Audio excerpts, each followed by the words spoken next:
அதை குடிச்சா புத்துணர்வு இருக்குன்றாங்க அப்படின்னு சொல்றாங்க. பவர் சாப்பிடுறீங்க? சரி, ஓகே. குடிக்கலாம் தலைவலிக்கிறாங்க. அது உண்மை. என்னன்னு கேட்டீங்கன்னா, இப்போ டீ காஃபியோட சாப்பிடணும் இருக்காதுன்னா அதுல இருக்கிற ஒரு போதை இல்லையா? அது என்னது? டீ காஃபியில் என்ன இருக்கு? டீ காஃபியில் என்ன இருக்கு? ഏതാ മോളെ? മലയാളിയാ? ഇപ്പോ കാഫി ചായ കുടിക്കുമ്പോ കുറച്ച് ഉന്മേഷം കിട്ടുന്നുണ്ട് അല്ലേ? അത് എങ്ങനെയാ?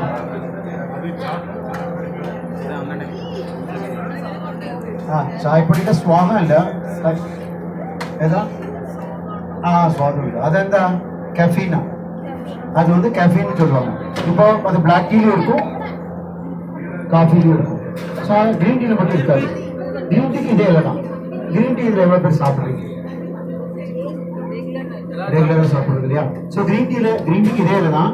ஆவியில் வேக வச்சு அப்படியே ட்ரை பண்ணுறதுனால அதில் இருக்கிற மெடிசன் நியூட்ரிஷன் போகாது. ஸோ இப்போ கிரீன் டீ சாப்பிட்றவங்களுக்கெல்லாம் எதுக்காக சாப்பிட்றாங்க? உடனே சொல்லுவாங்க weight loss.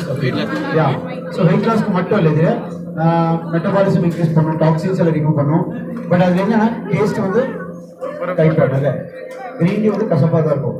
But Chinese green டீனா கசப்பு இருக்காது. உலகம்னா சைனீஸ் மெத்தடில் பண்ணுற கிரீன் டீ. இந்த கிரீன் டீல கசப்பு இருக்கும், ஆனால் சைனீஸ் கிரீன் டீல கசப்பு இருக்காது. ஒயிட் டீ கேள்விப்பட்டிருக்கீங்களா? ஒயிட் டீனா இந்த இலைக்கு மேலே ஒரு கொழுந்து வரும் இல்லையா? இங்கே பாருங்க, இந்த கொழுந்து இருக்கு இல்லையா, அதை மட்டும் தனியாக எடுத்து சன்லைட்ல வெயில காய வச்சோம்னா அதை ஒயிட் டீ. இதான் மேடம் ഇവിടെ നോക്കാം. വൈറ്റ് ടീ ഈ പൂക്കാത്ത ഇലയാണ്. മേലെ വരുന്ന തിരി മാത്രം എടുത്തിട്ട് വെയിലിട്ട് ഉണക്കാതാണ് വൈറ്റ് ടീ. അതിൽ ഹാർട്ട് പമ്പിങ് നല്ലത്, ഷുഗർ കൺട്രോൾ ആകും, ഡയബറ്റിക്സ് நல்லது, கேன்சர் ப்ரிவென்ஷன் நல்லது, ஸ்கின் அலர்ஜிக்கு நல்லது.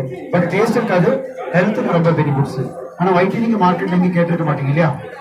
அதோட காஸ்ட் எவ்வளோ தெரியுமா? விலை எவ்வளோ தெரியுமா? ஒயிட் டீயோட விலை எத்தனை நிறைய 10000 ரூபாய் கிலோ, விட 10,000 ரூபாய். 50 கிராம் 500 ரூபாய் வரும். டேஸ்ட் இருக்காது, ஹெல்த்துக்காக சாப்பிடும்.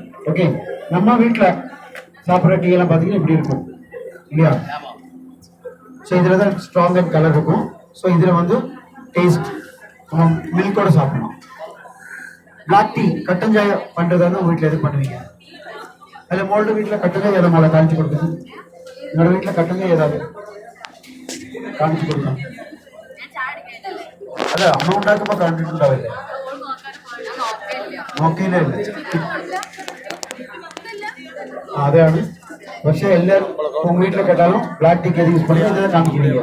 ஆனா அது பிளாக் டீ கிடையாது, இதுதான் பிளாக் டீ. பார்த்தீங்களா எப்படி இருக்கு? പക്ഷെ നമുക്ക് ഇന്ത്യൻ മാർക്കറ്റിൽ ഇത് കൊടുക്കില്ല, എല്ലാം എക്സ്പോർട്ട് ആവും. நமக்கு எல்லாம் கரும்பு பவுடர் வரும். என்ன காரணம்னா நமக்கு வந்து பால் சர்க்கரை எல்லாம் போட்டு பாயசம் மாதிரி குடிச்சது நமக்கு பிடிக்கும் இல்லையா? ஸோ நமக்கு டஸ்ட் தான். அவங்க எல்லாம் பால் சர்க்கரை தொடவே மாட்டாங்க.